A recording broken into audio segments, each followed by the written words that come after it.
सभी को जय मसीह की। आज का वचन है हर समय चौकस रहे। वचन में लिखा है पहला कुरिन्थियों 10 के उसके 12 वचन में, इसलिए जो समझता है मैं स्थिर हूं वह चौकस रहे कि कहीं गिर न पड़े। प्रियो, आपको हर समय चौकस रहना चाहिए। प्रियो, अगर आप मसीह जीवन में स्थिर हैं तो यह बहुत ही अच्छी बात है। अगर आप मसीह जीवन में मजबूती के साथ कायम है तो यह बहुत ही सौभाग्य की बात है, लेकिन यह भी ध्यान देना है कि हम अंत तक स्थिर रहें। हमें कुछ देर के लिए स्थिर नहीं होना है, कुछ पल के लिए स्थिर नहीं होना है, लेकिन हमें सदा के लिए स्थिर रहना है। यानी हमें अंत तक विश्वास योग्य रहना है। अगर आप आज स्थिर हैं और आगे जाकर आप मसीह जीवन में स्थिर नहीं रह पाते हैं तो इससे फिर कोई लाभ नहीं है। प्रियो, अगर हम स्थिर हैं तो हमें इस बात में भी ध्यान देना है कि हम कहीं गिर न पड़े। आपको गिराने के लिए अनेक बाधा उठेगी, आपको गिराने के लिए अनेक कारण भी उठेंगे, लेकिन आपको मजबूती के साथ खड़े रहना है। शैतान भी कई हथकंडों को इस्तेमाल करेगा आपको सत्यानाश करने के लिए, आपको मसीह जीवन से विपरीत ले जाने के लिए, आपके मसीही जीवन को विनाश करने के लिए शैतान कई तरीके अपनाएगा। इसलिए आपको इस बात में ध्यान देना है कि अगर आप स्थिर हैं तो सदा के लिए स्थिर बने रहें, कहीं आप बीच में गिर न जाएं। प्रत्येक मसीही व्यक्ति की ये जिम्मेवारी है कि वह अपने आप को जांचता रहे, वह अपने जीवन को देखता रहे कि क्या वह मजबूती के साथ स्थिर है, क्या वह मजबूती के साथ कायम है, क्या उस नींव पर वह स्थिर है जिस नींव पर उसे स्थापित किया गया है। प्रियो, आप और मैं अंत के समय में जी रहे हैं। प्रभु यीशु मसीह कभी भी आ सकते हैं, इसलिए हमें जागते रहना है और अपने आप को हमेशा जांचना है, अपने आप को भी परखना है कि कहीं हम मसीह जीवन में कमजोर तो नहीं हो रहे हैं, कहीं मेरा जीवन पीछे तो नहीं जा रहा है। प्रियो, हम इसलिए चुने गए हैं कि हम आगे बढ़ते जाएं, हम मसीह जीवन में लगातार उन्नति करते रहें। हम इसलिए नहीं चुने गए हैं कि हम पीछे जाएं, पुरानी आदतों में जाएं। हमें मसीह की पहचान में बढ़ते रहना है। हमें हर समय आत्मा में तैयार रहना चाहिए। हमारी आत्मा में हर समय जागृति बनी रहनी चाहिए। प्रियो, जैसा कि पवित्र शास्त्र बताती है कि अंतिम दिनों में लोग स्वयं के प्रेमी बन जाएंगे, और सच में इन अंतिम दिनों में लोग स्वयं के प्रेमी बन गए हैं।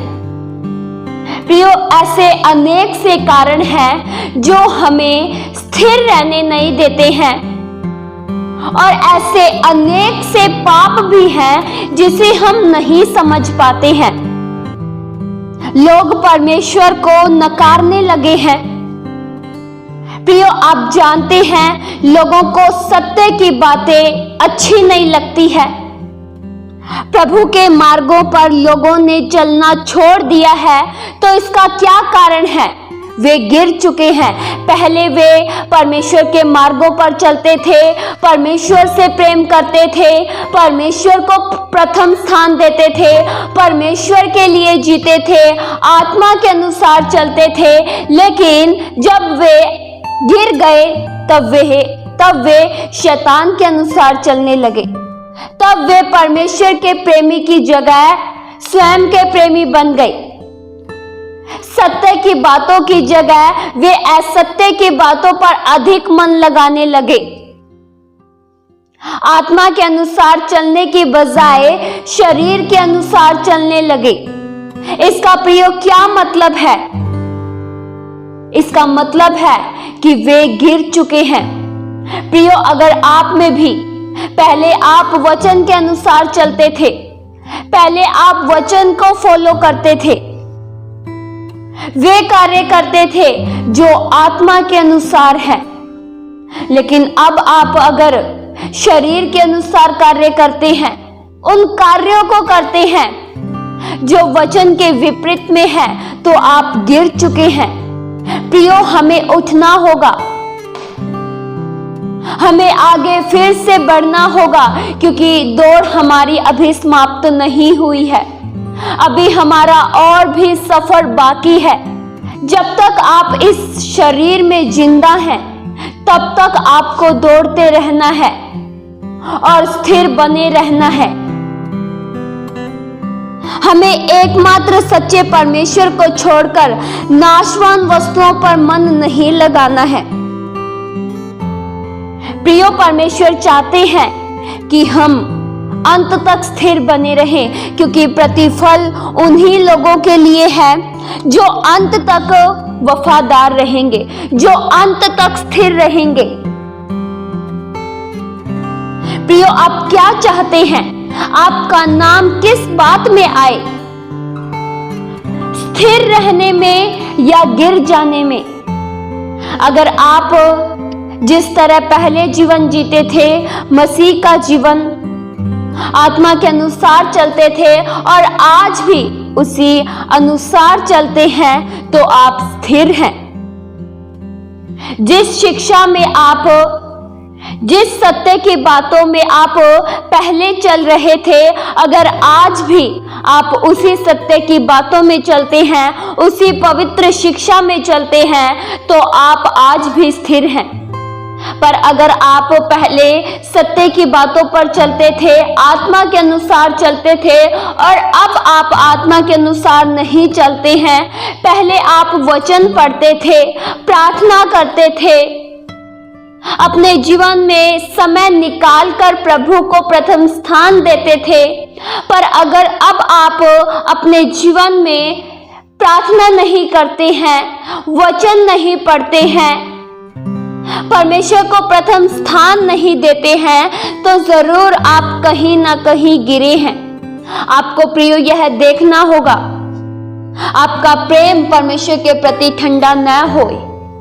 अगर आपका प्रेम परमेश्वर के प्रति ठंडा हो जाएगा, तो आपको शैतान अपने लिए इस्तेमाल करेगा। पर अगर आप परमेश्वर के लिए बने रहेंगे, तो परमेश्वर आपको अपने लिए इस्तेमाल करेंगे।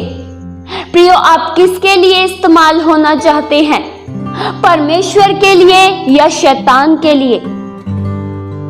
हम में से हर एक का यही विचार है कि मैं परमेश्वर के लिए इस्तेमाल हूं, मैं परमेश्वर के योग्य ठहरूं, मेरा जीवन परमेश्वर को भाए। तो प्रियो, आपको अंत तक स्थिर रहना होगा, आपको अंत तक परमेश्वर की पहचान में स्थिर रहना होगा। इस वचन के द्वारा परमेश्वर आप सभी को बहुतायत सी आशीष दे। आइए हम प्रार्थना करें। हालेलुया। स्वर्गीय पिता परमेश्वर, हम आपका धन्यवाद करते हैं। हमारे उद्धारकर्ता, मुक्तिदाता केवल प्रभु आप ही हो। हम प्रभु अंत तक स्थिर रहे, हम अंत तक विश्वास योग्य रहे। हम में से कोई भी जन बीच रास्ते में डगमगाए ना, बीच रास्ते में हिम्मत न हारे, लेकिन जिस दौड़ के लिए आपने हमें चुन लिया है, उस दौड़ में हम वफादारी के साथ दौड़ते चले जाएं और इनाम को हासिल करें। हम में से कोई भी जन किसी भी बात में गिर न जाए, आत्मिक रूप में स्थिर रह सके, आत्मा के अनुसार चले, हमारा प्रार्थना का जीवन और भी मजबूत हो, हमारा वचन पढ़ने का जीवन और भी मजबूत हो। हम में से हर एक जन अपने जीवन में आपको प्रथम स्थान दे। हम आपको जीवित पवित्र भावता हुआ बलिदान चढ़ा सके, ऐसा हमारे जीवन में प्रभु कार्य कीजिए। आपकी सत्य की बातों पर हम और भी ज्यादा ध्यान कर सके। हर बातों में प्रभु हम आपका धन्यवाद करते हैं। ये प्रार्थना प्रभु यीशु मसीह के जीवित पवित्र नाम से मांगते हैं। सुनो और कबूल करो पिता, आमीन।